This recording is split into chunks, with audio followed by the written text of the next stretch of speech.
Hello and welcome to the Inbetween Podcast. I'm your host, Joe Scott. I'm joined here by Tony. Tony's in IT. How are you, Tony? Hello, hello. It's not Sunday, I'll tell you It's that not much. Sunday. Yeah, I was Um, on a 25-mile bike ride and then my legs stopped working. And I was like, oh shit, I need to go home and have a bath and go to bed. was it Um, a nice day on Sunday? I it was don't actually remember a it nice being. day, genuinely. Yeah, it Was was it? sunny. Okay, Yeah, it was actually I don't really remember it being nice. nice where I I was. was I was too hot. I was like taking layers off. I Oh, was like, okay. Jesus, I picked the wrong day to not wear shorts. Um, the new Nvidia broadcast has come out with the 50 series cards. It's currently destroying my GPU. We'll talk about that later, I guess. Talking about been playing some Valheim, watching some TV. Anything you're interested to talk about? I think there was a Microsoft conference that happened coming up. Microsoft's Electric Boogaloo. I mean, it's changing to huge release, so I'm pretty hyped. Should we get straight into games I've been playing and stuff I've been watching? Yeah, We have let's go. Valheim. I wrote down I'm in the Mountain Silver Age. I've gone past the Mountain Silver Age. So I don't know if I've talked about Valheim before on the podcast, but I've been playing it for about 40 hours, I'm going to guess, like in the That's past quite a bit. month or something. Um What of I've been playing hours? it quite a lot. Yeah. So I was in the Mountain Silver Age. We just killed I'm playing it on like a server with some friends. Because I said the last time that we played like a survival crafting thing, I was like, look, somebody will get bored. They'll stop hosting the server. And they just won't want to turn on the computer and host the game one day, and then we'll lose all of our stuff. I'll only play if we play on a server sort of thing, so we can all just connect and Yeah, play when we want to play. It's actually been really good though, because like people play at different times. Because normally you have to like sit around and wait for everyone to be on, and then you start it up sort of thing, and then no mm, one's schedule ever actually coalesces at the same time for you all to play together. But it's like some of my friends will come on like earlier in the day. Some will usually I'll come on the evening because that's when the most people are on, and then some people have schizo schedules and they'll just like build at night at the base or something like that, right? Um, yeah. we killed the Drake boss on the mountain, and we're now in the plain, so we're harvesting like flax and wheat and fighting little goblins, and we're on that stage at the moment. We haven't fought the plains boss yet. I'll talk more about Have you Valheim seen? if you want to talk about Valheim. Oh, I'm just gonna okay. I'll go As through if the you list know. quickly. Okay, sure, sure. Um, we have Prince of Persia: Lost Crown, still playing it. About 15 hours in. Been pretty cool. I've watched the entirety of the UK Traitor season 3. I know you don't really care about this, but I quite like this show. No. Um, I don't understand the appeal at all. I just wanted to make sure my camera's running it. I think my camera's running at 30 FPS. Hang on. Too low. I'm gone. Oh, okay, guys, I'm back. I'm at 60 FPS. There we go. And then because I quite like this. I think with the thing with reality TV, I just really like is the watching it with, because I usually watch party it, so I like the watching it with friends and being like, oh yeah, I hate this character, I love this character, and just rooting for random Yeah, people to win. but Um, there's lots of things you can do with your friends. I just wouldn't want to do that, you know? you know I love bullshit sometimes, Tony. Like, Yeah, and yeah. I started watching the American Traitors as well to see what that was like. Oh my God. You have Alan Cummings hosting it, or as you may know him, Floop from Spy Kids. Um, Oh, what? yeah, it's What? Floop from Spy Kids.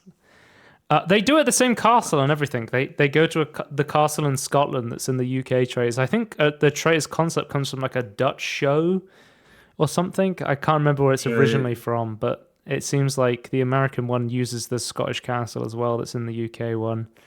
And that is fascinating. it's also the US Traitors also has at least season 1. So for the UK Traitors, all 3 seasons are just random people picked from the public. The US Traitor has half random people and half like reality TV show celebrities. So they have this like weird That's the mix of thing. yeah. So they have like people from Survivor, which I've never seen. They had a guy from The Bachelor, where it's like one guy with like 50 women trying to get his affection or whatever. There's people from like the Real Housewives, which is another one of my guilty pleasure shows that I love to watch sometimes.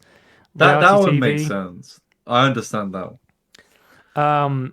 I've also been watching season 2 of Severance. It's still really fucking weird, which I love. I think you could sum up Severance in one sentence. It would be like Severance is a show that makes it look like having a job is the worst thing in the world, which I 100% get behind. It's all about people having conversations in hallways. That's what Severance is about. It's great. Yeah, I really love Severance. Good. Yeah. I think you might pick this one because I have watched the entirety of Mushishi season 2. Oh, nice. The OVAs and the film. So I'm finished with Mushishi. So if you want to hear my thoughts on that, we can talk about that. Yeah. I've started to watch. It's called Winter Season, but it kind of goes over January and February. I think we are in the 2025 season I guess we're in the 2025 season for anime. So I've been watching some new shows. I've been watching Sakamoto Days, which is a show sort of like a comedy show about a ex-assassin who basically just wants to retire, and he opens a shop with his wife and daughter, and then his past comes along to try and get in the way. I'm married to a girl I hate in my class. I think... Okay, Tony, I'm going to be honest in this one. I don't think this is a good show, but I absolutely love this show. It is it's like bullshit I love. It's not like a good show, but it is like it's bad television that I like. I don't know how else to describe this. The plot to this is so fucking stupid, but like it is so entertaining to watch. And I think it's also based on like a YouTuber's manga / website. It's like a YouTuber made this and then it got adapted into an anime, which I think is interesting. Right. Also, Tony, apparently I've learned the winter season for anime is known for having tons of romance animes. Like that's what this season is known for.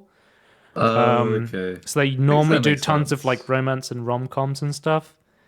And I've also been watching I Have a Crush at Work because this is the only other romance anime that's set with adults. Again, it's not 365 Days to Summer. We have a co-worker romance about two people who are secretly dating because they don't want their co-workers to know for some reason.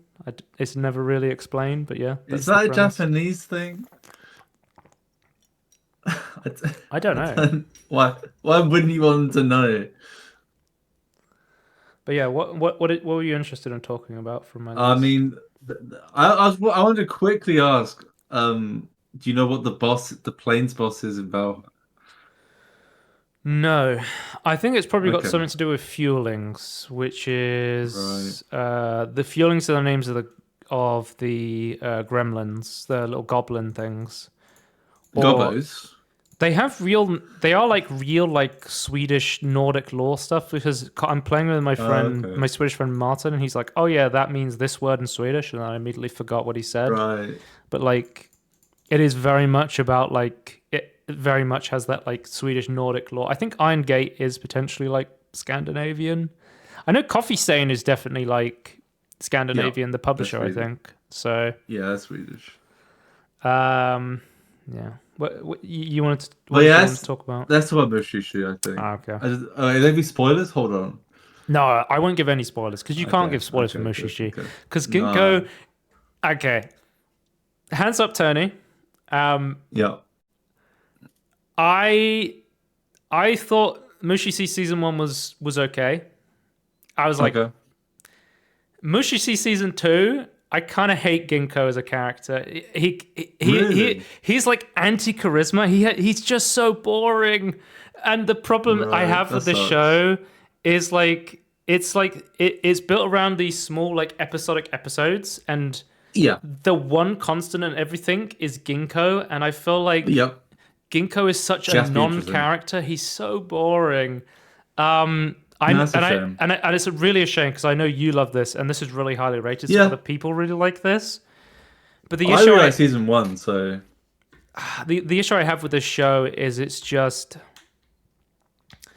there's a couple of episodes towards the end which I think get really interesting. Like I think it's like episode 18 of season 2. There's an episode that starts with like a mother tying a fucking her son to a tree and trying to murder him with lightning. And I'm like, whoa, hold up a minute, let this cook. Where's this going? Okay. I think the issue comes with like, yeah, Ginkgo is he's just not that. Like every episode, I feel like Ginkgo goes somewhere, and he's just like, I'm a Mushishi, I'll help you. Okay. I'm going to help you. Okay. Mm. And like... There's no character progression or no... there's no growth. So they like hint towards Ginkgo's past. Yeah. And there's a couple of episodes about it, but they just never really go into it ever. And yeah. I think the problem with Mushishi is that its strengths come from its episodic nature, but I think like... there's a lot of episodes that just aren't really that interesting to begin with. I feel like, yeah, and they don't have that overarching interesting stuff. You can have like if you're gonna do episodic, like make the character your overarching season thing, right? Like for example, like an episodic show. Like I just constantly kept thinking about like how Ginkgo is the complete opposite of Doctor Who, where Doctor Who is an episodic show that is all about like. This really charismatic, interesting character. And it's like, it doesn't matter where the Doctor is. Because it's like, I'm going to get to see the Doctor do cool shit. And Mushishi is like, Ginkgo is there. Another issue as well, Tony, is the main driving force of this show is Mushishi, is the Mushi. And the Mushis are this otherworldly entity that also aren't characters because they can't be. Because they are Mushi. Like, they don't have personalities and emotions and feelings. You want... the way I see it is that the Mushi, like... and I feel like to some extent, in my opinion anyway, season 1 does deliver on this, but it's like, Mushi, can't be characters. It's more like... then there's like weird, mysterious entities that then other people interact or like have opinions on. The most interesting episodes of Mushishi are the episodes where Mushi infects humans and it forces humans to like act out the will of the Mushi, and it makes them act in interesting ways. Okay. And that way you can kind of get like the feelings or like the innate emotion, or like not emotion, but the innate like will to live and exist and do whatever the Mushi want to do. It's like, imagine if there was a show that was all about animals. That's kind of what Mushishi is like. It's like, imagine there was a show and all the characters were animals. It would be like, you can't really get any personality or emotion. Like they're literally trying to survive, right? That's what they're about. I would hope that the supporting character, the human characters, would be like the things you're interacting with. It's like kind of my thought on like stoic characters and like a lot of sci-fi. Is like you kind of need the stoic characters, and I get that they're quote unquote boring, but I want to know how stoic characters react to these crazy. Like it's like Warhammer. Like you have like Ultramarines and Chaos Marines, right? Ultramarines are like the most stoic and quote unquote boring like faction, but it's like that's what makes it interesting though. If you just have everyone crazy, I think I don't know. I think the stoic versus the chaos is interesting. But yeah, if you don't do that though, then you don't show the interactions of quote unquote boring characters, then what's the point? It's just boring. Yeah, there's a couple of like OVAs and there's a film, and I think the OVA and the film actually are a lot better. They're longer, so they're about twice as long as a normal episode, and you get to see more of a build-up of a story, which I think does really help with the overarching plot of that episode or special episode. Like there's a couple that kind of go more into I think it's at the end of season 1 or maybe in season 2.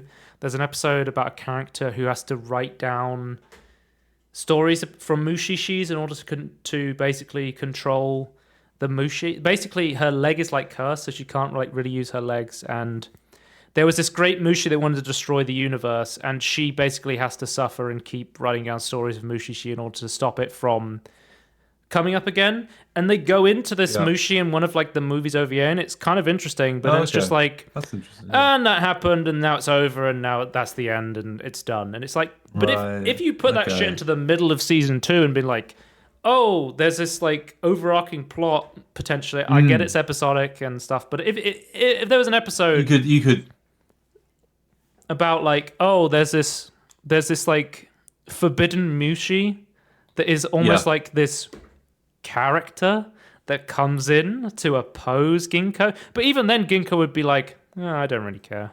And he just walk off and go off and do something else, you know? No, I don't know. That's fair criticism. I mean, I think I'm still gonna get around to watching this. I just need to watch anime. I've not watched it in ages at this point, or any anime. Yeah. Well, I watched all of it. I wanted to like it because I knew that you liked the first series and it's quite highly rated, and I liked some of it, but I think for the most part, I just preferred other stuff I've watched. Honestly, No, that's fair. So are the other episodes after season 1 also highly rated then? the first series of Mushishi, is that what you're asking about? Yeah. I think after that, I guess, like after the bits I've watched, people still overall like it.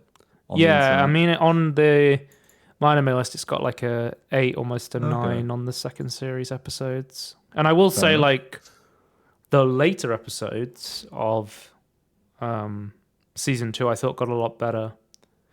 Okay. I don't know. I feels like more of a show where you would watch like an episode a day, maybe, or something like that. Like it's tougher to watch it like back to back, but you know, even then, maybe it was more of a show of its time. I mean, the original series came out in like 2005, right? And this came out in like 2014 or something like that. But yeah. I don't know if I would recommend Mushishi to people, to be honest with you. I would say it's definitely worth giving a go, but if you don't like it after like a few episodes, I would probably just drop it. Yeah. And look at something else. I'm gonna be honest. I genuinely think from the first episode you will know if you like it or not. I feel like, at least for the first season, like I feel like it encapsulates and explains it well enough by itself. If we looked here, like it says like Mushishi season 2 part 2, because they split up stuff by seasons on this website, and sometimes they'll be like, you'll have like, because the season 2 is like 20 episodes and they've split it up into 10 episodes and 10 episodes. This is ranked number 55 on the website. Okay. So like everything. I think out of everything, yeah. I think I can have a look. If I go top anime. Let's look. Yeah. I don't know. I'll give it a go. Maybe I'll have opinions in the future. Yeah. Number 55 on this website. So like it's very highly rated. Oh, it's just under One Piece. Oh, it's underneath Mob Psycho. I love Mob Psycho. Oh, it's above Mob Psycho. I mean, what is number 1 then on this website? Oh, it's Freerun. Okay, that makes sense. Freerun's really popular right now. My brother has been asking me to watch Freerun. He said it's really good. Fullmetal Alchemist Brotherhood is number 2. I can't. Steins Gate is one of my favorite animes of all time. One Piece fan letter. What the fuck is this? Hunter x Hunter. Oh, Love is War is number 13. That is insane. Wait, which one's that one? It's a rom-com about two people who are in love with each other, but they refuse to admit that they're in love with each other because they think the first person who admits it loses. So they have like this psychological battle to try and get the other person to admit it first. It's a comedy mostly. It's very funny. Right. Gintama, I've never seen that. Code Geass. I've only ever seen the Code Geass YouTube poop, so. Toadmans, yeah. Elusive Samurai. I think is this the Elusive Samurai? No, this is the Apothecary Diaries. They've got Monster. Oh, Your Name. Some of these. This is the movie I watched that I said was pretty good. Okay. Mob Psycho. Vinland Saga is a show I wanted to watch. It's on my list. Mob Psycho is a really good show. I really love Mob Psycho. Oh, Cowboy Bebop. That you'd love to see. Where's Kids on the Slope? Where's that? Get some more Watanabe. I've been watching Machiko and Hitchkin again. And yeah, it's definitely a show. Okay. It's not my favorite Watanabe involvement. He doesn't even direct. He's listed as the music producer on that show, but it says like from the people who bought you Cowboy Bebop. So they very much want you to think he's more. I don't know how involved he is with it, but yeah, I have From the mixed feelings on producer of that. Lord of the Rings. Yeah. From the coffee assistant of Cowboy Bebop. It made all the difference. Yeah. Okay. Should we move on to releases? Yeah. Why is releases so far down on my list? Normally I think there's a lot of them. Let's go delays, cancellations, and announcements first. Final Earthblade update. So, the Celeste developer was working on a follow-up game called Earthblade, but the game has been cancelled due to team conflicts over IP rights and the overwhelming pressure of living up to Celeste's success, which is really a shame to see, because I played Celeste last year, and that game fucking rocks. So, I just feel like even if it was slightly worse than Celeste, it'd still be a good game. Yeah. Next up, we have Multiversus is going offline. What? Yeah. So the next season of Multiversus, which will begin on February 4th, which was a couple of days ago, through to May 30th, will be the final content season of... whoa, I didn't read this part. 2 new playable characters, Aquaman, whatever. Lola Bunny? No! I can't believe they're adding my most requested character after Gremlins to the game. It's like I play Marvel Rivals for like Squirrel Girl and Psylocke and Invisible Woman. They're finally adding my waifu Lola Bunny to Multiverses, and now they shut the game down. You hate to see it. If only there was a single player self-hosting element.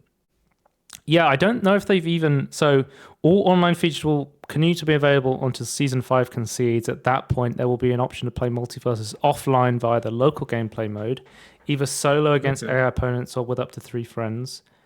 To do this, you need to install, download the latest version of the game and log in. And after logging in, a local save file will automatically connected to your PlayStation Network, Microsoft, Steam, Epic Game account, allowing you to enjoy the game offline with all unpurchased content moving forward. So before Multiverse's relaunch came through, I had the game downloaded on my Steam Deck, and I was just playing it with my friends on the Steam Deck. Because I was it's a pretty fun little party game. But they relaunched the game. I play it again. They've completely cut game speed time in half, and they've made it so you can't play offline 1v1 versus people like I was doing before, and I was like, what the fuck? And then they also made it so you can't earn new characters by playing the online, which was the part I wanted to play the most, was just logging online with my friend and playing with them. In order to unlock new characters, you had to go into this weird roguelike mode against AI that was one of the most boring things I've ever played in my life.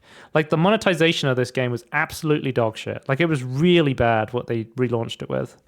Did you hear what the EA fucking CEO said recently about Dragon Age Veilguard? Oh, I know he said something. I don't actually know what he said. He said... What? Dragon Age Veilguard failed because it wasn't a live service game. What? Yeah. But they changed it from being a live service game because of Anthem. It was originally going to be a live service game. If it was a live service game, it would have succeeded, Just like Multiverses. Maybe they had interesting characters. Let's move on to releases. We got Lonely Mountains Snow Riders. This was one that you were interested in. I've played the Lonely Mountains Downhill. So I'm interested to see what other people are saying about this, because I wasn't a big fan of it based on the demo. I have played the demo. An excellent follow-up to the first game. The controls are really responsive. The levels are fun and diverse between the 3 mountains right now. I hope they release more mountains to drive through. Just like the previous games, game feels amazing game feel, but even better this time because of the fun snow physics and related controls. You can tuck to go fast while sacrificing turn rate, or stand up and hold a turn into carve into the snow. You can even ski backwards intentionally or not if you either land that way or pivot too much against a slope. Maybe I just don't like snow physics, because I was like, I don't like this as much as being on a bicycle. I enjoyed it. I think it was it's kind of a steep learning curve for me. Like I think like the first couple of demo levels were like really easy, and then this is quite a difficult turn. Easy to pick up, hard to master, great control. It seems like people are quite enjoying it. Yeah, I thought it felt like exactly what I'd expect. So one of the only noticeable reviews is commenting on the price, but I mean, it's £20. It doesn't seem that aggressive. What's wrong with that? Is it Steam Deck verified? Somebody was playing it on Steam Deck in the reviews, so I guess it has to be, right? Yeah, it's Steam Deck verified with developer comments. Nice. What are the developer comments? Don't buy an iPod. We test the game a lot on Steam Deck, and while it's not always setting 60 FPS with the Steam Deck preset, it should stay well above 40 or even 55. Oh, that's good enough, yeah. Let's move on. 40 on a Steam Deck's good. Ender Magnolia Bloom in the Mist. I was interested in this one because it's made by some people who look like they've made a few other interesting Metroidvania games that I can... What was the other game? Ender Lilies, I think it was the name of the one they worked on. That was very well reviewed. This game. Because I looked at this and I was like, oh, it's like a weird, like, you play as this little, like, anime girl and you go around, like, shooting things. This can't actually be a good game based on how it looks. And then it was getting, like, super good. People were like, no, this is legit, like, a really good Metroidvania game. And they've just released a brand new one called Ender Magnolia Blooms in the Mist. Let's see what people are saying about this one. A more than worthy sequel, quick updated through after 100% normal. The best map in a Metroidvania, clean with the UI label unavailable. Beside fog, you have not been in grey areas. Soundtrack's excellent. Movement combat feels tight. Ton of air mobility. No combat damage. There's a lot more detail on the layered backgrounds. Dialogue and story is paced. It tells you how long you've saved. Fast travel from anywhere. There's slight stutter. Damage output feels lacking for bosses. There's one really bad run back. Okay, so people seem to like it as a Metroidvania, which is nice. So, yeah, I don't. What do you think about this game? I feel like it's one of those games where you look at it and immediately you're like, it looks like it wouldn't be a game that's good, and then you actually read what people are saying about it, and you're like, oh wait, maybe they did cook on this one. I think when I see the actual video, I think I'm more impressed than like the thumbnails. Or like okay. Let me look at the. Let me put the video on then, because I was just looking at the screenshots. I don't know. I don't know. I mean, I've wished this the first game before. I don't know if because you talked about it on the podcast before. I don't think I've ever talked about it on the podcast. Oh, okay. I think I heard about the first game after seeing on a Fan the Deck video. He was talking about how good it was. You have to skip past the slow part. Homunculus. Go straight to the combat. Yeah. Well, I mean, on the zip line, I was like, oh, okay, interesting. Like there's weird thing about like her summoning these like spirit robots in order to do abilities. Looks pretty, and the combat as well. This looks pretty cool. Like, yeah, this looks like something I would really enjoy. I would suggest if they do the trailer again. But can you see what I'm saying? Where people see like the little anime girl character and they're like, oh, this isn't something I'll be interested in. Was the anime girl character in, I would say, quite ugly textured machinery stuff? Like, not in, I don't know. Some of the stuff like looks kind of nice in my eyes, and then some is like, oh, it doesn't quite work. Like that, the wolf and the tram sort of thing didn't really work for me. But yeah, the combat looks good though. But yeah, that came out on the 22nd of Jan. And then next up we have Dokapon Sword of Fury. I saw this one and I was like, what the fuck is this? It looks fucking wild. It is what it was. So it's like a JRPG board game that I think is like a re-release of like a really old game. Okay. My video's not loading. It's weird. Like, look, you like roll on a board, but then you're like in a turn-based JRPG at the same time. Like, it looks like it's had some sort of like remastering done to it as well. The ultimate relationship ruining board game XRPG is back. Spin the wheel and set off on an exciting adventure with your friends, defeat monsters, purchase weapons, and level up, just like an RPG. Once you've gathered enough strength, face off against powerful bosses in epic fashion. Your journey will take you across a wide, diverse world. Just don't forget that your true goal is to get filthy rich. Money is everything. Anything goes, and as long as it lines your pockets, as long as you're cool with it, will you walk the path of thievery and plunder? It's the dealer's choice. Play with... Is this a Ferengi game, you think? Play with fire... Oh, yeah. How many strips and slips have you got? Play with faraway friends in online mode and feel free to pause. See what people are saying. Very enjoy, but still have bugware. Create groups in 2+2G mode and 3+1G. Gengar's ugly cousin stole my $52,000 and then proceeds to lower all my stats on his next turn. 10 out of 10 would recommend for mental anguish. What? Pretty fun game to play with friends. We plan to play Dokapon Kingdom Connect next. Is there is this like a physical board game with this? I don't know. I'll have a look. It's a video. It's listed as a name from somewhere. It's listed as a video game series, and it has like GBA DS titles. Like, I think it is. Oh, okay, maybe that's what I'm thinking of. I think it might like only be a digital thing. I'm not sure. I immediately saw this and I went, "This is something that must be really popular in Japan that I've just never heard of." And these are always the thing, like like what are they called, taiti drums or whatever they're called, like. That's the sort of stuff where I look at and I'm like, I want to learn more about this because this is stuff that has just completely not existed in my universe until now. Yeah. It is odd. But I'd be interested to try this. This looks interesting. Like, how the fuck does this work? And it seems very... Yeah. It seems not a demo or anything, is there? No, there isn't. Bring your friends, beat the boss. Best co-op game I've ever played. I'd be interested. I'm going to put it on my wish list. It's going to run great on the Steam Deck. Speaking of JRPGs from a long time ago, Final Fantasy VII Rebirth has just come out, the 23rd of Jan, and I have heard mixed things about the performance of this game. Did you see the Digital Foundry video on this? No, I haven't caught up on Digital Foundry yet.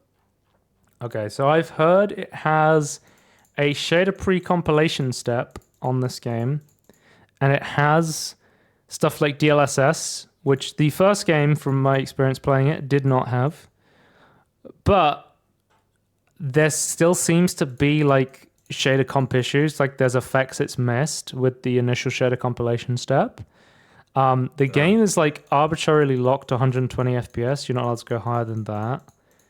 Well, that's okay. You can't see over 2 FPS. Weirdly enough, it is one of the few Unreal Engine 4 games that doesn't have traversal stutter. Like, Alex was like, this is the best game I've ever seen in terms of traversal stutter. Like, it has none. Like, you can run across the world, because it's more open and less linear in the first game, on a chocobo, and it won't traversal stutter. But you get into a town that you haven't been into before, and you will see, like, big frame time drops. Or big frame time spikes and frame drops. Doesn't sound so bad. Or is it like does it happen a lot where it's like just really, really, really aggravating? What with I think once you've catched the shaders, then in terms of getting the drop, you're okay. Like walking around the same town again, you shouldn't have the issue with the drops because you've catched the shaders at that point. Doesn't sound too bad then. Yeah.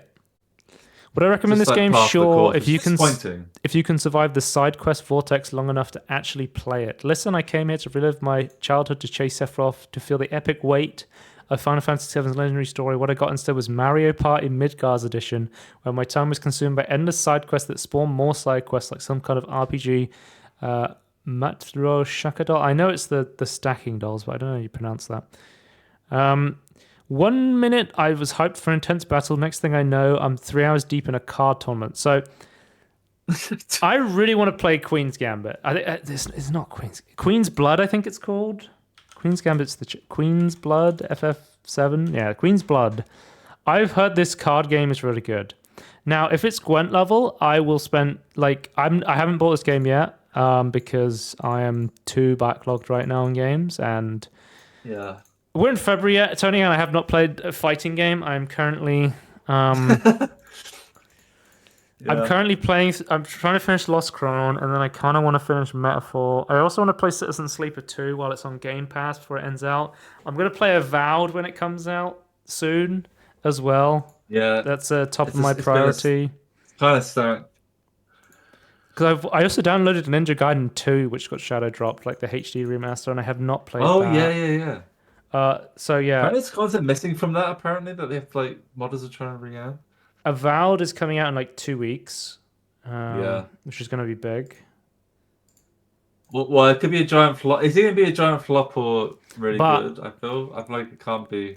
My friend is sending me Instagram reels of May in Street Fighter 6, and I'm like, I have to get Street Fighter 6. You know, I've got to play this character. That's the one I Street Fighter 6, and that's the one I've got. Yeah, but she's a Fighter Pass character, so you need the DLC. I'd have to. Yeah, I have to get my wallet out. My plan is based solely on character models is to main Cammy, but we'll actually. I have to wait and see what character I actually like playing first. Oh yeah, Cammy is the Tracer. She's the British character. Oh, okay. I was gonna say, what the fuck do you mean she's Tracer? She teleports around the map. No. She has a Union Jack sort of jacket sort of thing as a skin. Okay. Yeah, people. Okay, so send us a little side questy. Let's talk about the pacing. The original Aerith gets kidnapped by a mad scientist, and the team is racing against time to save her. In this game, wait, Cal, before we go, let's plant some flowers for the local orphanage. There's a lot of orphanages in Final Fantasy, from my experience. People are dying. Tifa's having a moral crisis over delivering a sandwich.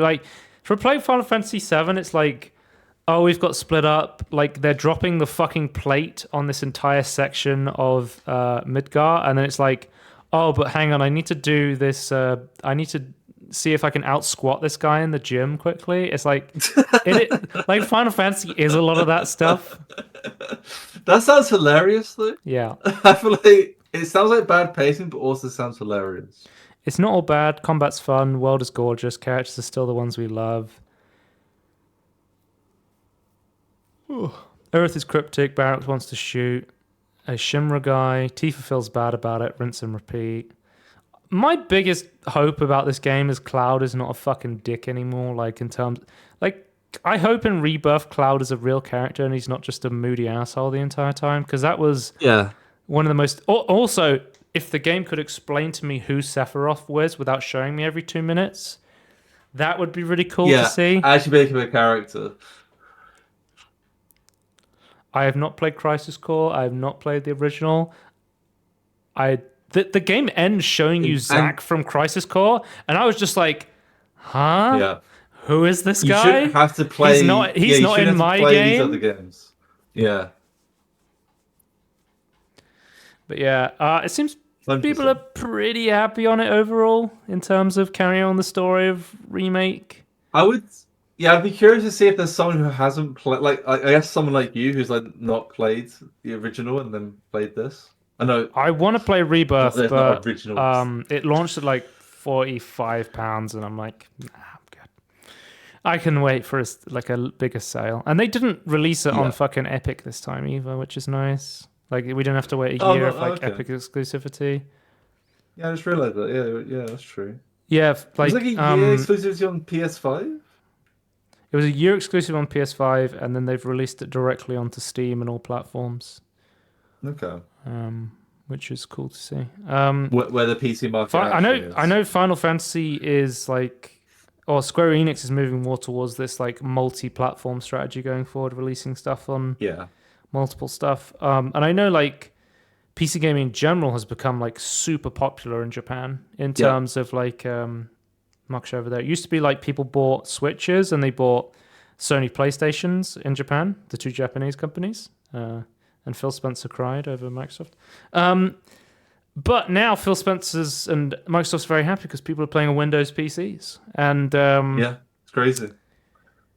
yeah, I saw a picture. I was on the Nvidia Reddit when the 5090 was coming out because I wanted to see what was going on with the launch stuff. And someone showed a photo of like people in Japan just like massively queuing for 5090s. Like everyone wanted one there, whereas a couple of years ago nobody gave a shit about PC gaming in general.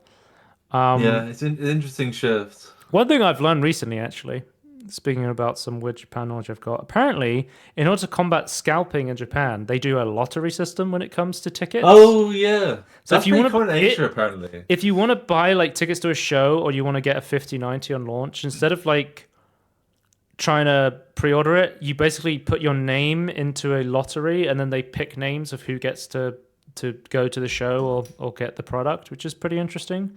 I like how you still have to buy it though, right? You just get a ticket like you're allowed to buy it. Yeah.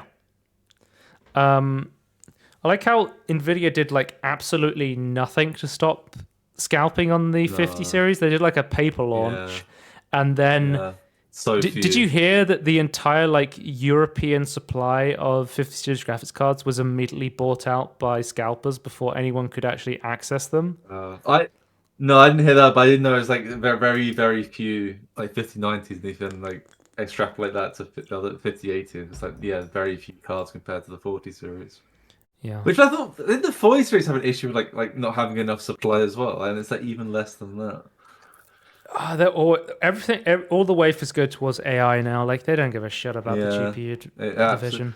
It just sucks. It's like, but they could have. The thing is, though, like, fine, all the wafers going to the AI, but could they not just like slowly stockpile and release a month later? All my homies use DeepSeek now. Nvidia, you know. Yeah, that's true. That is true. You can do DeepSeek on a Pi. Did you see that DeepSeek launching like tanked Nvidia's stock? I think it was like 15% or something like that. Crazy. I think it was 255 billion. Yeah, like the market cap decrease, which is like apparently it's like more than like 92% of the market share of like all other companies in the world. Well, I mean they have a market cap of like 3 trillion. How will they survive? Yes, you know. Yes, but yeah, this was the biggest drop ever apparently. Okay, right. So it's interesting, but it doesn't matter to Nvidia. Tokyo Racer Extreme came out on the 23rd of Jan. Apparently, this was a old Japanese Dreamcast game that's just got a brand new release, and it's going back to like old school like arcade races, and people really like this. Does it have old school customization as well? Yeah. Nice. You can put like neon underlights. Apparently, people are putting anime wraps on their cars already. What? Which you love to see. Okay, right. Sign me up. Arguably the most down-to-earth, nostalgia-filled racing game released in the 2020s, the game can technically be considered a shadow drop depending on how unfamiliar you've been with the scene of late. One thing's for certain, there are people out there who wholeheartedly want to restore the soul of the racing genre, and Tokyo Extreme Racer is the starting line. So it's in early access, so it's not fully yet. I had Frank talking about it on the NoClip podcast, and he was saying stuff like cloud saves don't exist right now, and there is like some jank about it, but he was saying like even with the jank, it's like one of the best arcade races there is right now. Well, how much content is there? Like how many races? How many? I don't know. I can try and check on the thing. Is there a story? I'm a sucker for like having real people real characters associated with like your rivals. I guess I'm just reading the description here. What is an SP battle? A spirit point battle. Unlike regular racing games, the spirit point battle is a unique battle feature based spirit points, a numeric value that quantifies the willpower of the driver. Not only is your speed tested, master the mind games and break your opponent's resolve. What? Blaze Through the You just Midnight like saying Shooter shit over the radio. Expressway. I don't know how much content is in it right now, but It claims it has Steam Cloud support. That's hilarious. I think they've added Steam Cloud support after the fact. Oh, they didn't before. Okay. Yeah, look here, February 4th, support for the Steam Cloud. Like they've gone and added it now because it didn't launch with it. Yeah. But yeah, it looks pretty cool. Looks like something I'd be interested in playing. Next up we have Ninja Gaiden 2 Black came out, and it also shadow dropped, as the kids are saying on Game Pass. Yeah. So they've completely remade this game in Unreal Engine 5. I don't know if they ported it or remake. I definitely because I've no way it's the same. I don't know. Maybe it is, but it doesn't look like the same engine to me. So it's Koei Tecmo Games, right? And is it? I think because we'll talk about it later with the Microsoft stuff, but I think they announced a new Ninja Gaiden game that's being made by Platinum Games potentially. Okay, that's interesting. But Tony, I know absolutely zero about the Ninja Gaiden series. Like I know nothing about it.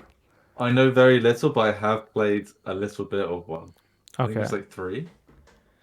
Once again, Tony, this game is available on Game Pass, and the Game Pass version is a technically inferior version.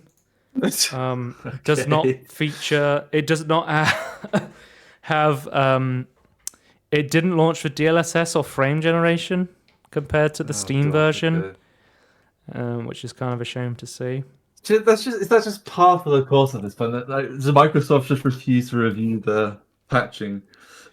Well, the problem with the Game Pass version is they'll have to submit a build before the release date to be like, okay, this is the newest build before the launch build, and then when the game is about to launch or near launch, they can go like a couple of hours or a day before they go, okay, this is the final build, we've got DLSS working, go. Microsoft requires insane certifications from their end where they go, okay, you send us the build, we'll make sure this runs on PCs for Game Pass, we'll make sure this runs on Xbox Series X, and we'll make sure this runs on Series S, and it's like, it has to go through everything, and it can take like weeks for like the actual PC Game Pass version to be updated, whereas on Steam they go, here's the new version. Which is there's a lot of fucking red tape with Game Pass, which is really annoying. Yeah.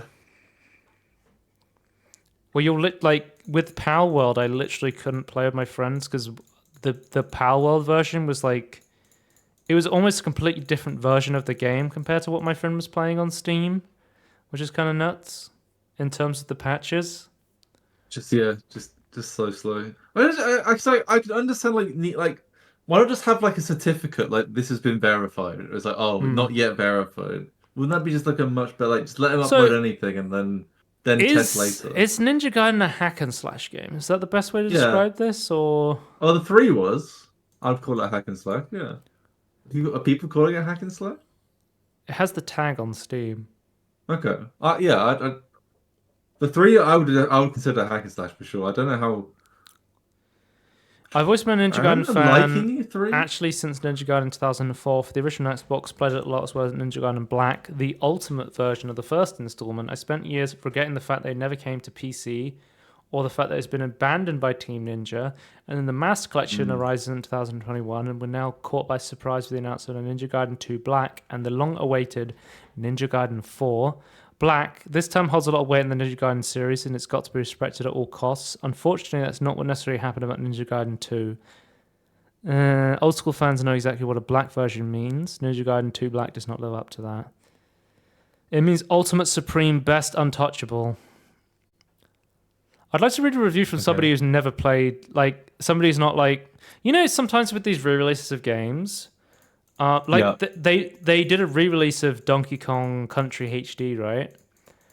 And people are like, the co-op mode is slightly worse and Donkey Kong's fur is different. It's literally unplayable. And I'm like, if you've never played Donkey Kong Country HD, Donkey Kong Country Returns before, you would be like, you would not notice at all. Oh. There is some. Oh, yeah, I feel sure. like with purists, sometimes they're like, "This game is completely unplayable." But Really I tiny don't. things. Yeah, I think if they're making those sort of claims, but I can understand this. Like, oh, I want this game to be released on PC, and it's like, oh, it's missing these things, like just really weird things. Why? I can understand that annoyance. I don't know. It'd be like watching DS9. They change the carpets to a different color. You're like, why? If that happened, I'd be like, okay. Yeah, but it's something weird though, right? And Yeah. it may not bother you, but I can understand why it's so. But I think, saying if you're making claims like, oh, it's unplayable or it's really bad, then I think that is, that's hyperbole at best. But I can understand the frustration. Isn't Ninja Gaiden one of those games that's considered to be very hard as well? Is it? I don't know. I didn't get far enough to know if it was hard. I find the easy parts of the Don't let the hardcore start. Ninja Gaiden 2 Elite dissuade you from trying this game or buying it. After a long-time fan of the series who's played every title except Ninja Gaiden 1 and Ninja Gaiden Black and Ninja Night Spots, the game is phenomenal. Graphics updates and Unreal Engine 5 look cool. I'd recommend this game to newcomers and veterans alike. It's a world plagued by Souls-like games. Ryu Hayabusa returned to show them what a challenging game is supposed to be. Seems to be pretty positive overall about the game, whereas I think the problem is it's a remaster of the game, so people have expectations of what the game should be, right? Yeah. But I think maybe I'll give it a go, like, oh, see what it's like. It's really good, but it's not. It's missing content. Modders might add it back in. Mark of the Deep came out on the 24th of Jan. I put this one in because it looked kind of interesting. It looked like it reminded me a lot of Hades. Mark of the Deep is an epic pirate-themed adventure with a strong narrative and a thrilling mix of Metroidvania and Souls-like elements. Embark on your journey, explore the mysteries of a cursed island, and find your missing pirate crew. It looked very much like, that mix between fighting in a roguelite while also going back. Because it had a point where there was like character portraits up on the screen, like 2D character portraits up on the screen, and you were talking to characters. So I thought this one could be interesting, but let's have a look. This could have been an amazing game. Sadly, a lot of bad decisions made it extremely exhausting to play. It feels like no one tested it for balance, reward, progressions. The combat feels challenging but fair. You have to time your attacks and commit to moves, which kept me hooked early on, but you progress, the difficulty shifts from being skill-based to just being overwhelming. Boss fights start enjoyable, fun mechanics to learn, but around the 4th or 5th boss, they go downhill, become repetitive. You unlock a shop early on, but for some reason fast travel isn't available into the 3rd area. Worse, once you enter a new area, you're locked out of going back to the base. It seems kind of mixed and more towards negative from the most helpful reviews. There's a demo though. Yeah, it does have a demo. I've created a video review.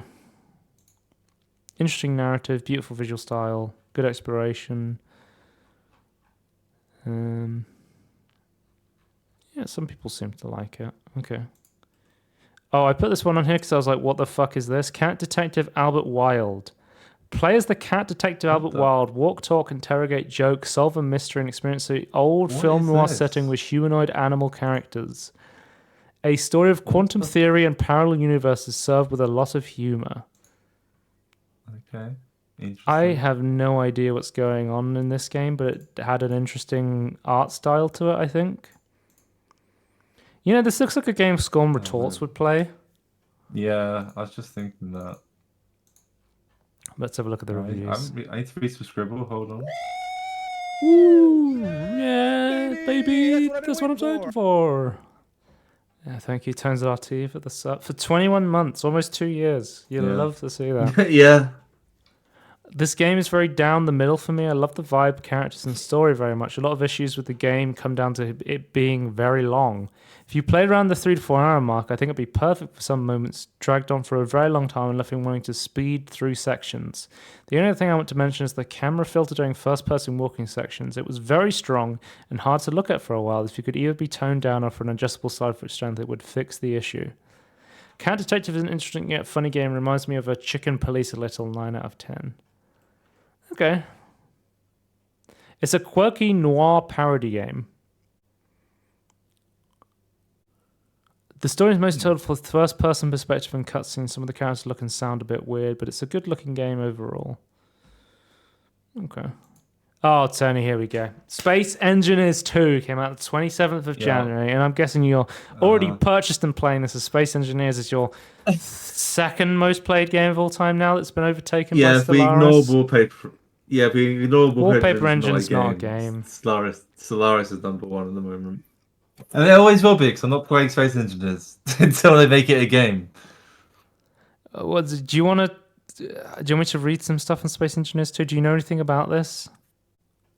I don't know. I don't know if the water made it into the game or not. I don't know. Yeah, I have no idea what state it's in. Space Engineers 2 has significant graphical issues over the first game.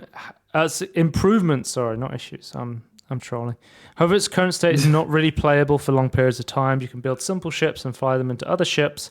However, it's exactly as advertised. First alpha release, not the full game, and for that this is wonderful. It still has more features than Space Engineers 1 did on launch. If you want a full game right now, buy Space Engineers 1 and come back to it when it's more baked. So yeah, I don't know. I thought Space Engineers 1 actually had something going for it. It sounds like it's very similar to... The problem I have with it, you're saying it has more features than Space Engineers 1, but the features are the same as Space Engineers 1. Like, what is the thing that's different? The paint gun? Why couldn't these just be added to Space Engineers 1? They're saying it has more features than Space Engineers 1 did at launch, sort of thing. Yeah, but the features that are more are still just Space Engineers 1 later in its life. Like, it doesn't distinguish itself from Space Engineers 1 other than graphically. And even then, I'm like, is it that much better? I don't know, do you think it looks that much better? Yeah, I do think it looks quite a bit better from what I remember of Space Engineers 1. It looks very similar to me. Like, there's some better lighting. It's not ridiculously better. The models are very similar. I think if you looked at a side by side, I think it would be more obvious. I do think it looks to my eye it looks quite a bit better, but I also don't play Space Engineers, so yeah, I think the lighting is definitely improving. That there's also this weird sub. I think it's weird. Is that probably improvement? But the you put different size grids on itself, which is probably an improvement. But still, it's not a game that you've improved. Well, so your statement on Space Engineers 2 is, despite being a big fan of Space Engineers 1, you're just gonna wait on Space Engineers 2 until you get to a point where it's worth playing over the first game, I guess. Well, my problem is my problem with Space Engineers 1 is that it came out of early access and it didn't really have a progression that made it like a game. Like, it didn't feel like a game. Like, it just felt like a sandbox. That was when I played Space Engineers with you. I was like, "What do we do?" And you're like, "You build a ship." And I'm like, "Why? Why? What is the? Is there a point?" It's like, no, you just kind of build ships. Yeah. And it kind of sucks because if you had progression, you'd have more reasons to build more different, unique ships. It's until they add progression to either Space Engineers 1 as an update, or I guess now Space Engineers 2, I'm not playing it until it's a game. They need to focus on gameplay and progression. That needs to be their primary focus. Okay, let's go on to Virtua Fighter 5 Revo came out 27th of January, and this is so I think Virtua Fighter 5 Revo came out a while ago, but I think it wasn't available on PC. I think it was a console exclusive. It came out Virtua Fighter 5 came out in 2007, bro. That is crazy. Jesus. I know nothing about Virtua Fighter. I know that is Mai from Virtua Fighter? Is she a crossover? Am I thinking of a different game? It's a crossover. I don't know.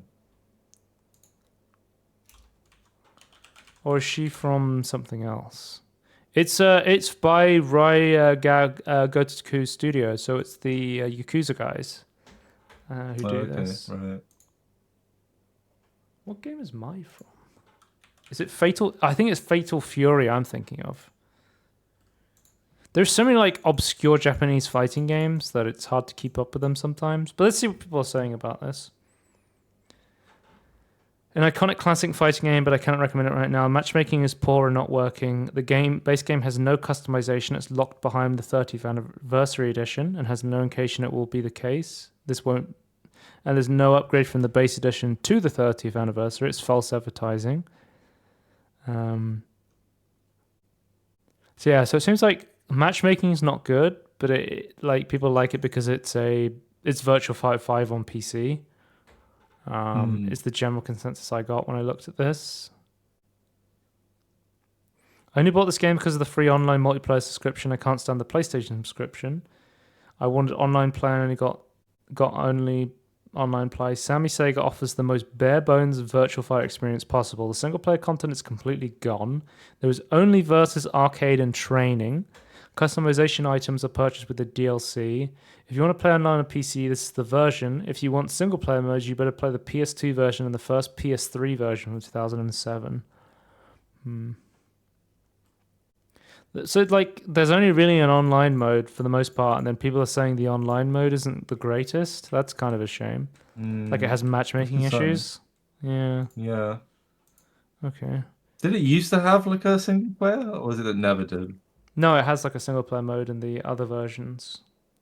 Oh. Because this game they've advertised as having rollback netcodes. They were all in on the matchmaking stuff. So I don't know. Yeah, it doesn't good rollback netcode. Tales of Iron 2 has come out. Let's see what people are saying about this game. Complete on medium difficulty. Positive impression changed to a negative one quite quickly when you realize that there's a reskin of the first game and nothing more. It feels like the second game is smaller in content than the first. Complete lack of innovation, both in the plot and the gameplay. If you play the first game and then just replace the frogs with bats, you know what the game is. Somebody says it doesn't have the charm of the first game. Absolutely love the first game and I beat it again. Full impression of the sequel after completing the Cook and Blacksmith quest. Normal difficulty feels a bit overtuned. No health upgrades in sight, and I'm getting hit pretty hard, even with taking elemental resistance into account. Bosses can easily two-shot you if you're not careful. I love Souls-like, and I play them regularly. Is this a Souls? This is actually a Souls-like game, but with rats. What the fuck? Okay. A rat-like? What? Because I remember they got Geralt to do some voice acting for this, and it almost has that witchery kind of vibe to it as well. Geralt, a Rivia. Yeah.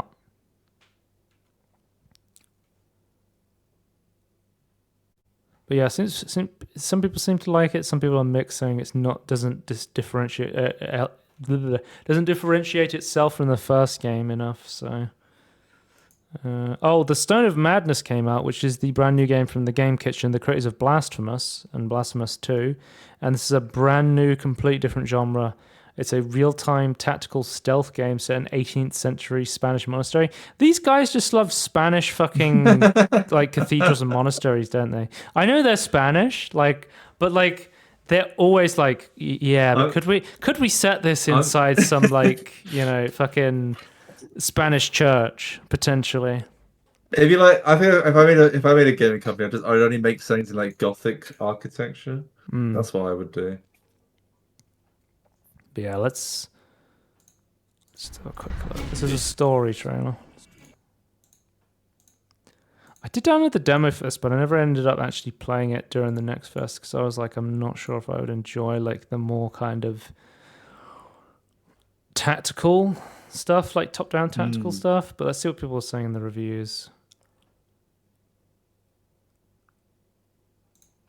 Is this game a masterpiece? No, not a masterpiece, but rather an interesting take on real-time stealth genre. You run around in real time while avoiding the cones of sight of guards of supernatural creatures. It reminds me of your Commandos of Desperados 3. You're right. There's much more story and more puzzles. You have to achieve your goals, but killing enemies is mostly not required. Sneaking past is usually good enough. The game takes place in a godforsaken place, a forgotten and dilapidated monastery in 1799, hidden in the Spanish Pyrenees. They're always good at making cursed fucking churches and shit. In addition to pious monks, it's also home to mentally ill people who are guarded by brutal wardens with batons, but the monastery also harbors other secrets and political prisoners of the Inquisition. You play a team of 5 very different prisoners and can switch between them, whose main goal is to escape from the monastery. You can freely Move freely in certain rooms, but most parts of the monasteries are off limits to prisoners. Also, while you are not allowed to stand up and watch the grass grow. You can't search lockers, pull levers, or do much else except walk around, read posters, or stand still. What's the conclusion? The gameplay feels quite varied. Sadly unplayable, the game experience doesn't allow saving except to the end of the in-game days that can last up to 20 minutes. That is by design. Several game-breaking bugs, crashes, general inconsistency, and lack of information makes it a complete chore to make it through time units, leading to very high frustration and waste of time. As a long-time RTS fan, I say this is a great game when it runs properly. Too bad bugs happen way too often. Not recommended at this time. This game doesn't normally hold your hand when it comes to gameplay and exploration, which is fine, but having such a limited field of vision by having no camera pan, and that's just too cheap for you to get caught by guards in the game. The game is 100% stealth. There is no combat, even though there are some elements, but it absolutely does punish you on their stealth mechanics to a point that leads to much more frustration than fun. So we've got some mixed reviews. It's more positive with 82%. Some people are seeming to like it, but yeah, I don't know if I would be interested in this game overall. What are your thoughts on it? It looks interesting. I had a demo, right? I'll give it a go, I think. Sniper Elite Resistance. Mixed reviews already. This is on Game Pass as well. I feel like all of the new Sniper Elite games are available on Game Pass, and I've never played a Sniper Elite game. I truly love Sniper Elite series. I have something close to 400 hours on Sniper Elite 5. It's one of my favorite games ever. I knew this was basically going to be DLC for it with the same engine. I was fine with that, but the kind of ludicrously high price, this is not worth it. Sniper Elite Resistance is rushed, per function mess. The maps are, with a few exceptions, small, stale, and repetitive. Reusing the engine is one thing. Cutting and pasting obvious areas I've already played in the Sniper Elite 5 is entirely too lazy for a $50 to $80 release. So people are saying it kind of feels like DLC for Sniper Elite 5. Wait, say 50 to 80? The game currently costs £70 for the... it costs £45 for the base edition of Sniper Elite. So what they added to the gold edition, or whatever they're called. The deluxe edition has the lights, camera, Acton, target Führer. Right.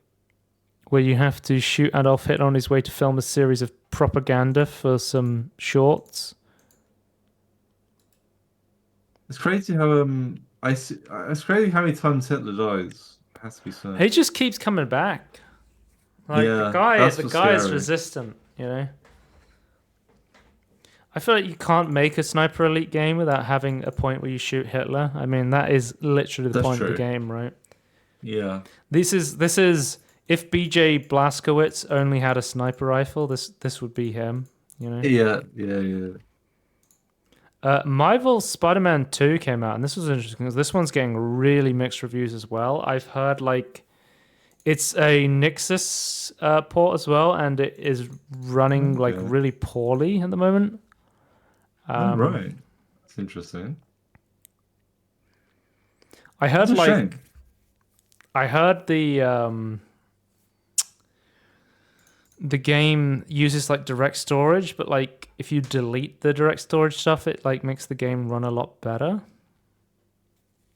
Interesting. Yeah, before you open the install folder of the game, make a new folder and drag DSS storage DLL and DSS storage DLL into the new folder to improve load times, low FPS, and micro freezes until Nixus fixes the bugs. There's like some stutter issues. It seems like with some driver issues, like it was running really poorly on like the 5080 and stuff like that. I don't know if they've done any patches yet. They have done a couple of hotfix patches and release patches as well. Today they've done a patch, so potentially this is fixed now.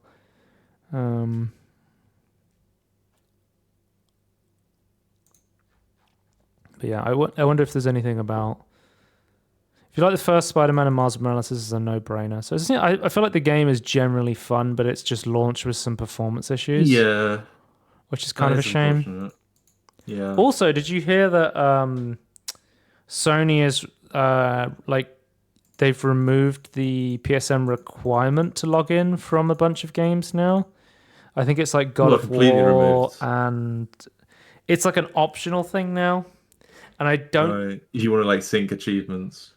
Yeah, so they've made it so like, hey, if you log in, we'll give you access to like this bonus outfit DLC thing. Oh, okay. Like like how That's Bethesda okay. login does it. Yeah. But I like last I checked, because it's hard to know like the games that were affected by not being available in certain countries. People were saying they still weren't able to purchase Spider-Man 2 in that country. So I don't know if they've actually Yeah. fixed the overarching issue of disabling the game in certain places. I mean, the fact they're not speaking about it makes me feel like they haven't. Yeah, not planning on it. But See if I can find an article on this.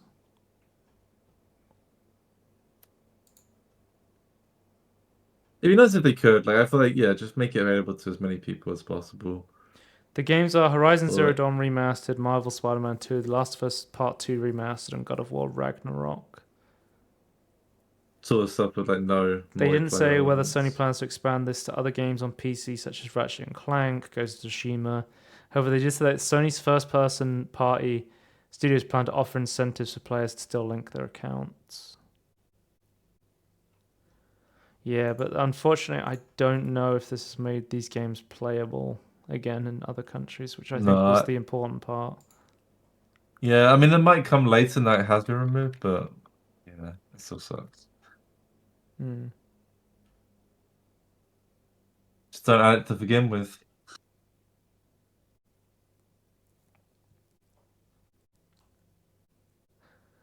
Yeah. Next up we have so this is 30th of January. A huge game came out, and it wasn't Sniper Elite or Marvel Spider-Man 2. It was Hello Oh, Kitty Island Adventures. Here we I go. did. I didn't know the deep lore of this meme. Yeah, you were like, "Why are you talking about Hello Kitty Island Adventures?" And I was Yeah, like, "Okay, if you don't know, like 20 years ago in an episode of South Park, everyone is playing World of Warcraft. It's called Make Love, Not World of Warcraft. It's one of the greatest episodes of South Park ever. And they keep getting ganked by this other player. So they're like, oh, we need to like go into Elwyn Forest and kill boars so we can level up and kill the griefer. And they're all deciding which race and stuff and classes they're going to be getting together. And Butters is like, I don't have World of Warcraft. And Cartman's like, Butters, you're always on your computer. What are you playing? And he's like, oh, I'm playing Hello Kitty Island Adventures. And to this day, I had no idea what Hello Kitty Island Adventures was, but I knew the name because of that episode. I was like, that's so funny that that's what he was playing instead of World of and now Warcraft. it's coming out. Finally, we have access to Hello Kitty Island So Adventures on Steam. this is a new game that they've been made before? New-ish. So I think it was available on Okay. Switch and console before, but it's now available on Steam. To me, it looks very much Right. like Animal Crossing is what it looks like to me. But I'm not sure. I've heard people say the multiplayer wasn't good. I don't play World of Warcraft. I'm playing Hello Kitty Island Adventures. Yeah. It's cute and pretty chill. There's a lot of things to do and discover. Buzz was right. This is way better than World of Warcraft. Let's see. I heard somebody say that they wanted to grab it because I only played this for 1 hour. My rating is the way solely because I was unimpressed that online co-op meant that another player could come and advance the world with me and do quests and build an island with me. That is not the case. This may be news to some people. I had no knowledge of the game prior, but I really wanted to play this game with my boyfriend, and I was super excited for it, only to find out that the multiplayer isn't really multiplayer. So I think people can join you on your island, but they can't really like progress the world or do quests with you, Right. which is kind of a shame. Yeah, it's not co-op progression. That kind of sucks. Somebody said, as a 40-year-old male who usually plays FPS games, we're probably one of the last people you expect to play a game like this. I originally bought it as a joke, but turns out it's surprisingly immersive. This may be my new go-to game for unwinding, decompressing after work during the weekdays. I think there was like a psychological study that came out recently that said like playing like cozy, relaxing games has like a real big impact on people's mental health. Like Yeah, I winding saw down those with lines, games like this actually really helps people, it seems like. yeah. Then we have Citizen Sleeper 2. Let's see what people are saying about this game, because I'm very interested in this game. Ooh, what does he say? Not as good as the first one. The first game had a lot of poignant stories about making the best of a bad situation and finding a new home. In this game, you shuffle from crisis to crisis with a cartoonishly evil villain chases you. Meanwhile, to the extent there are still some decent stories in here, you're prevented from fully enjoying them by having to grapple with the game's annoying new stress mechanic. Who played the first game and you thought, it would be better if my die was breaking all the time and I couldn't fix them until they broke. This game has the juice. I thought the first game had the juice, but this one truly has the juice. They made another Citizen Sleeper, is exactly what you expect. You got to get... You not heard about the juice? No. It's just a general term for something that's... Yeah, Prime Energy Drink. If you say something's got juice, it's like good, right? Like it has the juice. Okay. It has the juice. XQCL. Like fruits. I feel like XQC is always saying like it's juiced up, dude. This has got the juice, bro. It's got the juice. I just feel like people say something. It's funny. I have no idea what it means, but I guess that's okay. You're crashing out right now, Tony. You need to calm down. Okay, I'm sorry. Yeah. Yeah, it seems mostly positive, apart from the top review who did not seem to like it at all.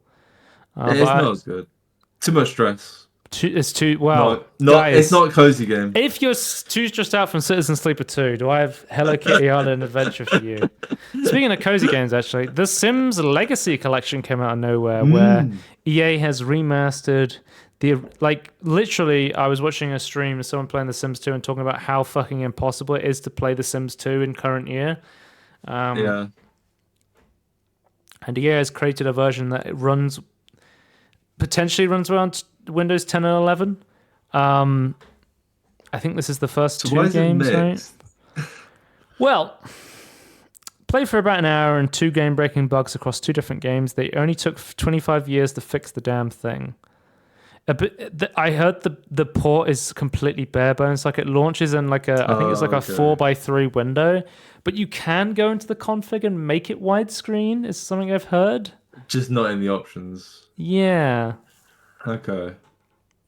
I mean, okay, fair. Like I think they implemented some of They implemented some of the community patch fixes, but it's like the community patch version is still better than this version, it seems like. Yeah. Okay, fine. Game will not start despite trying all of EA's fixes. Finally got it to run, then EA released a patch that was supposed to fix the game. Won't run at all now, let's be honest here. They're well known for their game being broken, but released it anyway. I am kind of hopeful they will fix it. Like, I mean, I guess they were on. Like, I guess they had like a hard deadline, right? Because it's the anniversary. Yeah. But it's still disappointing. But I'm hopeful they'll actually get it fixed, and hopefully, I don't know. I've never played Sims 2 on PC. I've only played it on PS. I've played a shit ton of The Sims 2 and Sims. I think Sims 3 might be the game I've played the most. Yeah, Sims 3 I played a lot of. But yeah, it's weird. I went to The Sims on like the PlayStation. That's like my first experience. It's a completely different game. I don't think I've ever played The Sims 1. I'll be honest with you. No. I played like Sims like Game Boy games. Those were pretty cool. I would be interested to play it through this if it wasn't such a lackluster port, it seems like. Yeah. Maybe we'll get better. Maybe hopefully. Not. Well, it's EA to me, so. Yeah, I know. But I don't know. It's The Sims. They just want to release more DLCs, you know. But I was going to quickly mention before we pass to the next section. Kingdom Deliverance 2 came out technically. Yep.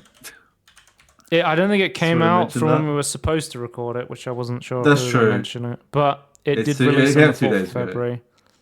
Yeah. I've not played the first game, and I don't have the biggest interest in this one, but... Really? I'm interested. It's a very accurate... The first game, anyway, I've not played it. I own it. I know... very medieval. I know the creators of this game have constantly been making posts to be like, leave us out of your like weird... like... There's like a subgroup of people who are like championing this game for like sort of like more right wing value reasons. And the developers have been like, look, we don't give a shit about this. Stop posting on our forums. We're just making a video game. Yeah. There seems to be some very weird, like, far right traditionalists that like, oh, medieval was so good because of less color, and it's like, just there's some odd political stances there. Just if you just like medieval stuff, though, I think like actually like trying to see like somewhat accurately depicted I know medieval it was stuff. Like it's interesting because it's a CryEngine game, right? Which is not something you get. Oh yeah. Often. A 2025 CryEngine game that runs at 30 FPS on Steam Deck at native res without tweaking on first launch. Really? GG. Is this Steam Deck verified? What? I don't think it is. It's playable. It's not verified. With dev comments. Let's have a look. I will view the community hub even though it's against God's will to show me sexual content. It gave me a warning for sexual content on this community hub. That's because the game has that. Is officially playable on Steam Deck, it says here.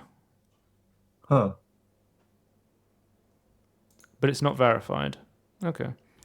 Well, it's only got 10,000 reviews. That's actually insane. I heard the first one, like, the fun game so far, it's only improved with the first game. Great atmosphere, wonderful game, messing around, writing and dialogue is well done, less buggy, performance great. Oh, I heard these games are always... Spider-Man 2. I heard these games are really broken on launch in terms of like bugginess, and they get better as it goes on. Yeah. I don't know. I heard like the combat of these games, like the tutorial of Kingdom Come Deliverance 1 will take like hours to get through. Like yeah. Actual sword fighting combat. In the game you're a peasant. Is really hard. Yeah. Yeah. I don't know. Like for me personally, that enthralls me. For me, like that just makes me go, I'm not really interested. And then again, also, I think we talked about this in the past. I'm not the biggest fantasy guy. That's true. So I don't know. I'm just not really that interested in Come Deliverance. It's just historical though. But I know you say you're not like a history. You care more about future stuff, not. I like sci-fi more than fantasy. Yeah. In like general terms. Yeah. I think if you are interested in that, like I think this depicts a certain era of medieval and a certain era in a certain place very well. I think a lot of history people are appreciating that. Yeah.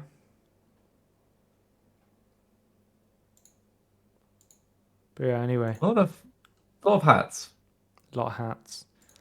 Let's talk about retro emulation. We have on February, Lance McDonald's put a post February 21st, 2021. I created and released a patch for Bloodborne, which makes the game run at 60 FPS. Today, I received a DMCA takedown notice on behalf of Sony Interactive Entertainment that I asked to remove links to the patch I posted on the internet, so now I've done so. So, the emulator Shad PS4, you were able to use the 60 FPS patch. You said you haven't been keeping up with Digital Foundry, but Digital Foundry did a video recently where they were saying Bloodborne is actually, with patches, playable from start to finish on the Shad PS4 emulator right now. You can play it at 60 FPS at higher resolutions on a PC with this emulator right now. Like it is playable from start to finish. And the 60 FPS patch was used a lot in order to get the game running at a higher than 30 FPS resolution. And it seems like Sony has seen this and gone, no, we will not remaster Bloodborne, but we don't want you to play Bloodborne. It reminds me of that Millhouse moment where it's like, you don't want me to be happy with you and you don't want me to be happy without you. How unhappy do I have to be for you to be happy? But yeah, this fucking sucks. You hate to see like mod stuff and emulation stuff get taken down. Like, they're not as bad as Nintendo usually, but like we have seen like Bloodborne Kart, they came after the creator of that. They seem to be very litigious with Bloodborne. I don't know why. It's just so confusing to me. Behind the scenes, it's so confusing to me that people want Bloodborne stuff so much, and they just seem to refuse to do anything with it. People are hyped for it. People are continuously talking about it, and they're just at least openly like maybe they are doing something behind the scenes, but I don't think that's good enough. I feel like they should be more respectful of the fans. Let's move on to Steam news. There's a new Steam asset size and preview tool for placing assets on the Steam store. The really interesting thing I thought about this post is that it's actually a tool made by an indie game developer called Nick Fisterer. I'm probably going to pronounce his name wrong, of Polymoon Games, but he made his own tool that better previewed the Steam assets than he could better design for their intended use case. And they were like, Valve just went, oh, okay, we will buy this out and offer it to other. So they actually just bought this third-party tool from the guy and have now integrated it into Steam. That's cool. Which Getting is really compensated cool for your work, that must be cool.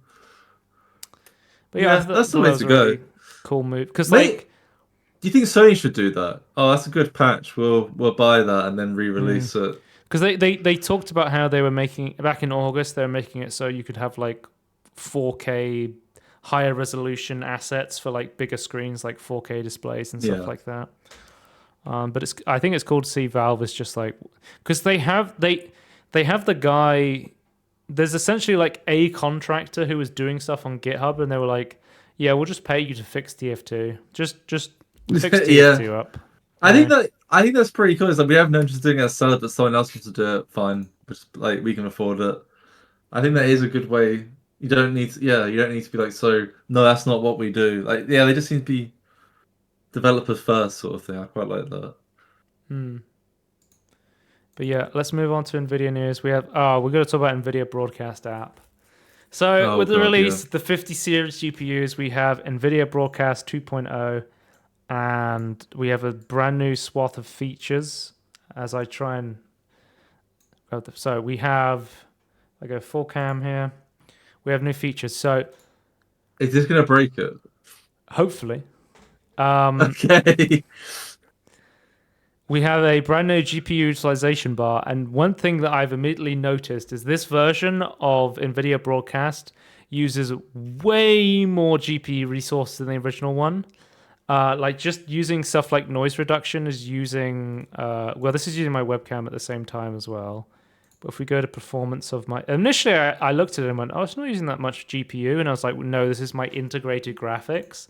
It's using like 50% of my 3D GPU usage. Like half of my graphics is going towards my camera and my voice right now, and that's idling doing like nothing else. This is just running OBS on video encode and talking on Discord and having a web browser open. Like this should not be happening. This is absolutely nuts.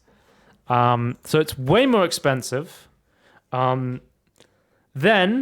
there's no sliders anymore, which we both were like, that is a downgrade. Like, yeah, I do not like it. The voice noise cancelling at 100%. It sounds way better. With the noise removal, you could say like how aggressive you want it to be. That's no longer a feature. Because I just found, I don't know what you like. What I found, I played like 90% because like at 100 is like getting rid of some of my own voice. It sounded like. So now we have these brand new video stuff. So I've turned on all of the previous features of I guess you can't see this come full cam. I've turned on all of the previous features from the old one that I had on. So I have my virtual Star Trek background, I have my vignette on, but we have I have video noise removal on. I'll turn that off and I'll show you the difference. So as you can see here, there's a lot more noise all over me, whereas I turn this on, it removes that noise. It's sort of like it's sort of like TAA. It's sort of like TAA or like DLSS, where it's just like it's a softer image, but it's not as sharp. It's a temporal anti-aliasing. But it's sort of like it's getting rid of a lot of noise. That I actually, out of all of the features they've added, I think this is probably. Oh, hello.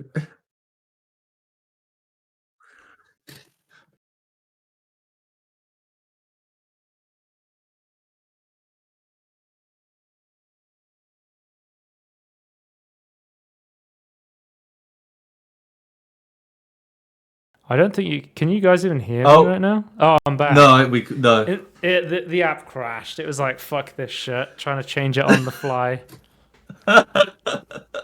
Okay. So in order to, they have this new thing called Studio Voice, but they immediately warn you is in beta and is not recommended unless you have a high-end GPU. I'll show you what it sounds like. It disables noise reduction. So if I turn that off. Hello, I'm now using Studio Voice. Your my GPU God. utilization goes crazy high when you It use now this. sounds like I'm talking over a crowd and you're suppressing it. It sounds awful. What? My CPU is now going crazy in the background. Oh my God. 85% utilization on my CPU right now. Like, I think this app is straight up broken right now. Like, it is using way too many resources. Like, it's absolutely nuts. So let me Like you're turn that using off. a small game's worth of resources on a 4080. Yeah, I've turned it off now. My CPU is still going like. I feel like Yeah. a lot of people are like have switched I back didn't to even a look at the previous. CPU. A lot of people have switched back to the previous version of the app, which I think I'm going to do after this podcast because I wanted to just show you some of the features. So your CPU is like this app is using the CPU, or is the other stuff using it as well? Sorry? Like your CPU, your CPU is going back down now. Okay, okay. Yeah. But That's like, insane. so So both CPU and GPU are like massively being hammered. this is what I would have on before without the noise removal. This is with noise removal. Tony, shall we do some virtual key light stuff? Because Oh God, this is another no. one that will completely destroy my CPU and GPU. This is the worst one, isn't it? So what this is doing is it's trying to make it look like I have a big key light in front of me. So it's only lighting like my face and stuff and keeping the background darker. So if I turn like the high GPU load, so if I turn off like the vignetting, we'll see if I can do this with that. Like look at the GPU utilization, and you can have this with the eye contact thing on as well. It looks so fucking strange, brother. Like it's forcing my eyes to keep contact, and it's also lighting my face. And I feel like I have an AI face right now, and it's also like about to blow up my computer in terms of my fucking like 90% GPU. Like what the fuck? It would use more if it could. Absolutely. Oh, I gotta turn. I hate the eye contact thing. It is so Yeah, fucking weird. I hate it. Like, you're allowed to look away from the camera. That's fine. just no. But yeah, there is vignetting options still, which I can. And I swear change the that strength and virtual stuff. background is like using more than it used to as well. Everything is using way more than it used to. It is really strange. But yeah, And no slider for the noise cancelling. Like it's just that's insane. That's awful. is there a way to refresh my webcam? Do I need to untoggle preview? How do I turn the preview off for the disable preview? Will that let me use my webcam again? Guys, I'm frozen. Just accept that. You don't need to see any more of me than this, you know. How do I refresh my webcam? I don't know. Is that a scene issue in OBS? Deactivate. Activate. Okay, I'm back. Here we go, baby. I just had to deactivate and reactivate it. Here we go. Okay. Yeah, so they've released a new version of Nvidia Broadcast. It's pretty fucking broken right now, and I do not recommend using it, even though I personally quite like the new video noise removal feature. I actually think it's really good.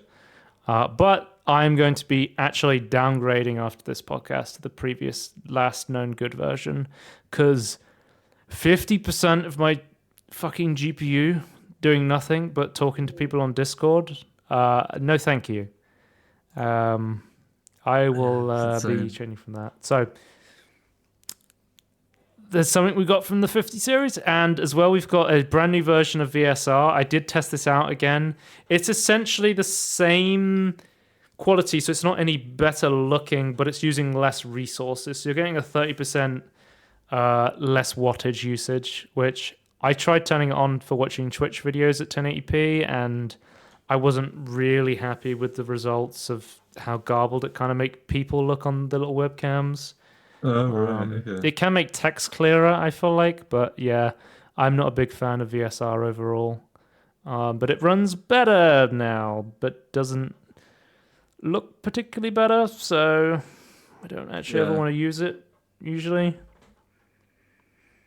And then we're getting Nvidia Smooth Motion, which essentially is the same as AMD's Fluid Motion Frames. So what AMD's Fluid Motion Frames is, it basically does frame generation, but without having access to the game's motion vectors and stuff like that, right? It's just taking the image on the screen and just interpolating frames based on that data.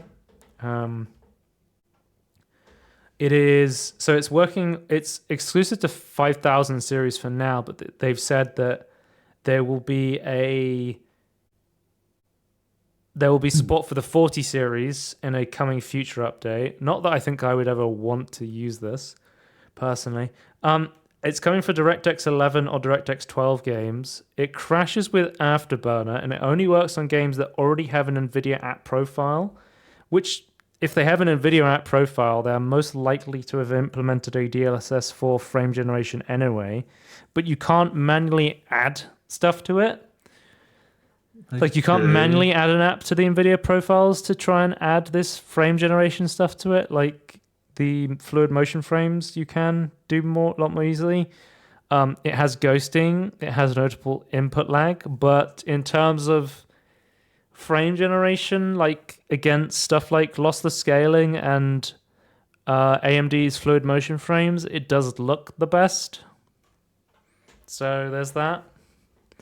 I think once you enable it, automatically enables low latency mode, which is like the version of, is like the old reflex sort of thing, like trying to make you have as little input latency as possible, right?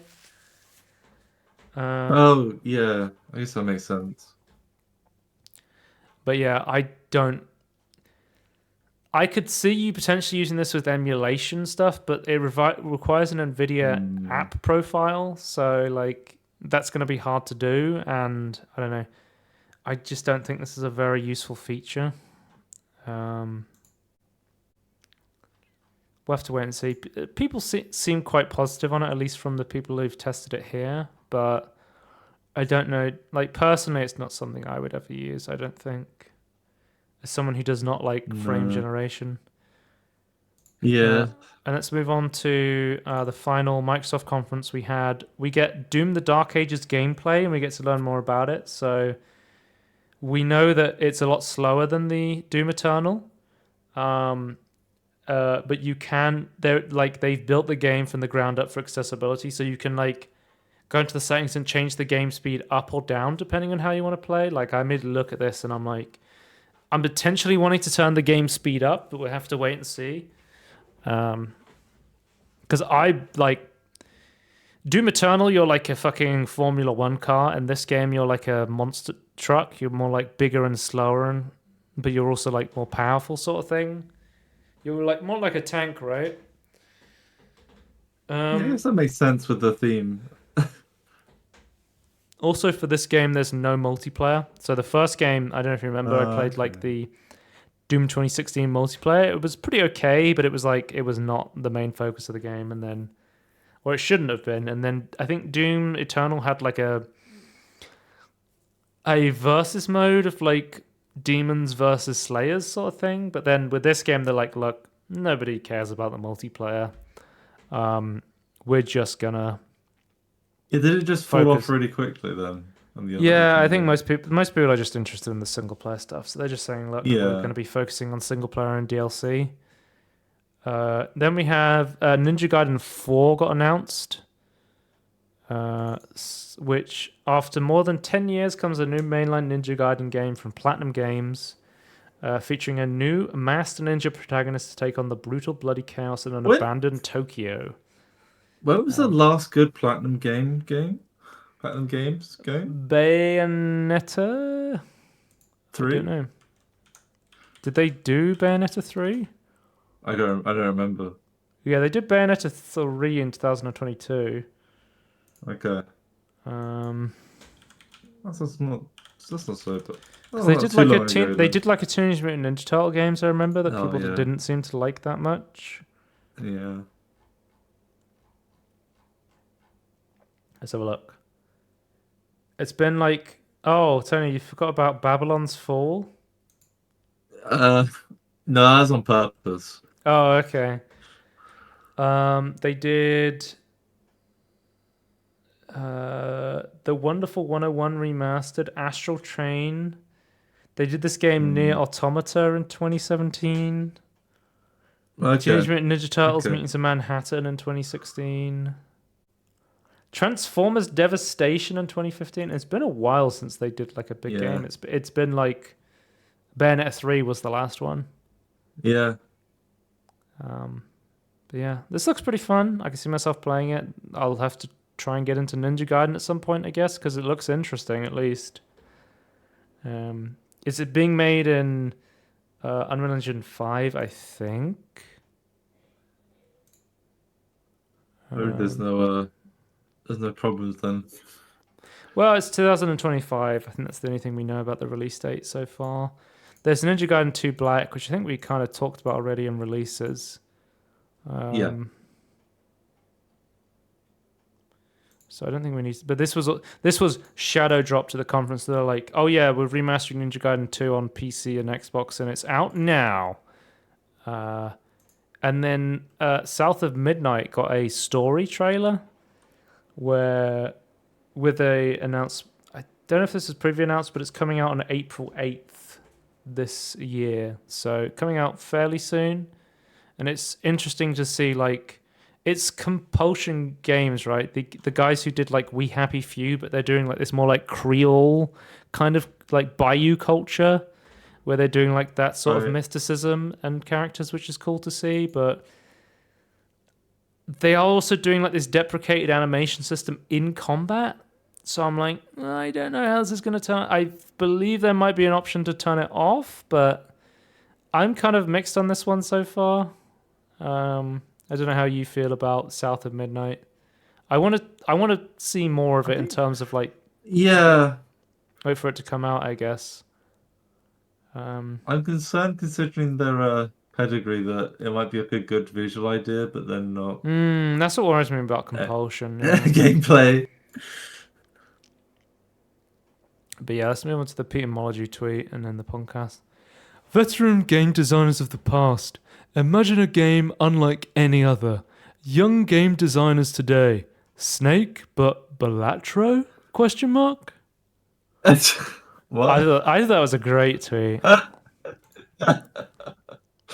Roguelike, no. Snake-like. Damn. Snake-like. I'm making the first Snake-like game. It's going to be a banger. Can you make a like genre of a game that hasn't been released yet? That's my question. Probably. Okay. You can check us out and Everything In Between Podcast, youtube.com @everythinginbetween podcast. You want to watch the VODs, twitch.tv/scorn if you want to watch live, shows.ocast.com/everything-in-between-podcast. There'll be links to Spotify and Apple Podcasts, and for you audio listeners out there. And we will see you next time. Goodbye. Bye.